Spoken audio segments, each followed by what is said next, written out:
মই বহুত সুখী নিজে কষ্ট কৰি ফল পাইছো বহুত সুখী নিজে কষ্ট কৰি পাইছো যেতিয়া সুখীটো হ'বই লাগিব আজি স্কুটি এখন পাইছো বহুত ভাল লাগিছে ফল ভালে পাইছো কাৰণ এখন স্কুটি পাবলৈ সক্ষম হৈছে ন লখিমপুৰত থেকে এগৰাকীমান মহিলাই উপহাৰ হিচাপে পালে একোখনকৈ স্কুটি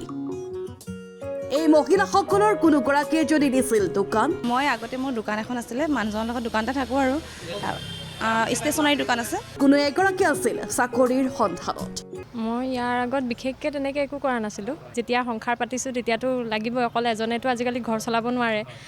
তেতিয়া বিচাৰিয়ে আছিলোঁ হঠাৎ এওঁলোকে গম পালে কেঁচা সোণ নামৰ এটা ব্যক্তিগত খণ্ডৰ কোম্পানীৰ কথা বৌ এগৰাকীয়ে ক'লে যে মই এনেকৈ কৰি আছোঁ তৌ কৰিবি নেকি এনেকৈ ক'লে তাতেই ভবাৰ পিছত মানুহজনৰ লগতো সোধা পোছা কৰিলোঁ তাৰপৰা ক'লে যদি পাৰা তেতিয়া কৰিবলৈ ক'লে কৰিছোঁ আৰু কৰি এয়া আজি স্কুটি পাবলৈ সক্ষম হৈছোঁ ইয়াৰ কথা মোক মোৰ জেঠাই ছোৱালীজনীয়ে ক'লে নিকুঞ্জ দত্ত তেখেতে কোৱাৰ কাৰণে তেখেতৰ লগত জইন কৰিলোঁ জইন কৰাৰ পিছত বৃন্দা বাইদেউহঁতেও ক'লে কোৱাৰ পিছত কৰিলোঁ আৰু মোৰ এতিয়া বৰ্তমান 8 মাহ হ'ল কৰি থকা মই ব্যৱসায় কৰা 7 মাহ হৈছে 7 মাহ কৰি ডাইৰেক্টৰ হ'লোঁ 3 মাহ ডাইৰেক্টৰ হৈ থাকিলোঁ এতিয়া 7 মাহত মই স্কুটি পাইছোঁ হয়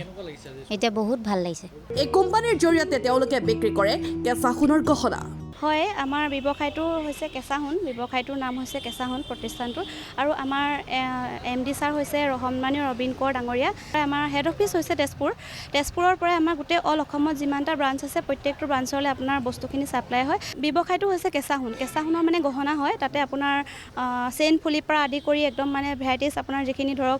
অসমীয়া গহনা আমাক জোনবিৰি দুগদুগী মাদুলি মানে যেনেকাৰ লাগে আৰু ডিজাইন তো আজিকালি যিবিলাক ভেৰাইটিজ ডিজাইন ওলাইছে প্ৰত্যেক ডিজাইনৰে আৰু আপুনি বোলে ডিজাইনটো চইচ কৰিলে আমাক যেনেকা কালাৰ লাগে যেনেকা ধৰণৰ লাগে তেনেকা ধৰণৰ আমাৰ বনাই দিয়া হয় তেজপুৰৰ পৰা আমাৰ বস্তুখিনি ছাপ্লাই হয় গোটেই মানে প্ৰত্যেকটো ব্ৰাঞ্চলৈ আৰু যোনে যেনেকৈ অৰ্ডাৰ দিয়ে মানে তেনেকৈ আপোনাৰ বস্তুবিলাক আহি পাই যায় তাৰ উপৰিঞ্চিও আমি কিছুমান প্ৰডাক্ট ৰাখোঁ যিবিলাক ধৰক কাষ্টমাৰে দেখি চইচ কৰি কিনিব পাৰে তেনেকুৱাও কিছুমান আমি ৰাখোঁ আমাৰ লগত আৰু তেনেকৈ ধৰক মহিলাসকলে কৰিছেও আৰু মানে তেওঁলোকে বহুত সফল হৈছে বুলি মই ভাবোঁ এই ব্যৱসায়ত সুফল দেখুওৱা মহিলাসকলক নকাৰী ক্লাবত আনুষ্ঠানিকভাৱে বিতৰণ কৰা হ'ল স্কুটিসমূহ আজি লখিমপুৰত আমি 5খন স্কুটি প্ৰদান কৰিছোঁ যিসকল কৰ্ম উদ্যমী মহিলা আছে লখিমপুৰত তো তেওঁলোকক আমি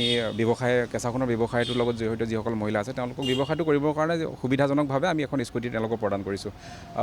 আমি এনেকুৱা ধৰণৰ কামখিনি লাষ্ট 10 বছৰে কৰি আহিছোঁ লখিমপুৰত এয়া আমাৰ 15 নম্বৰ স্কুটি চাগে 15খন স্কুটি হৈছে তো এনেকুৱা ধৰণৰ কামখিনি আমি যিহেতু কৰিছোঁ আৰু আশা কৰিছোঁ আজি আমাৰ যিটো স্কুটি প্ৰদান অনুষ্ঠান তো এই অনুষ্ঠানটোৰ যোগেদি লখিমপুৰবাসী ৰাইজে অকণমান আমাক সঁহাৰি আৰু অলপ জনাওক যাতে আমি আৰু 10 গৰাকীক বা 20 গৰাকীক অকণমান তেনেকৈ ধৰণে ব্যৱসায় ভিত্তিত তেওঁলোকে আগবাঢ়ি যাবৰ কাৰণে সুবিধা আমি যাতে তেওঁলোকক দিব পাৰোঁ এইটো আশা কৰিছোঁ ব্যুৰ ৰিপৰ্ট লখিমপুৰ টুডে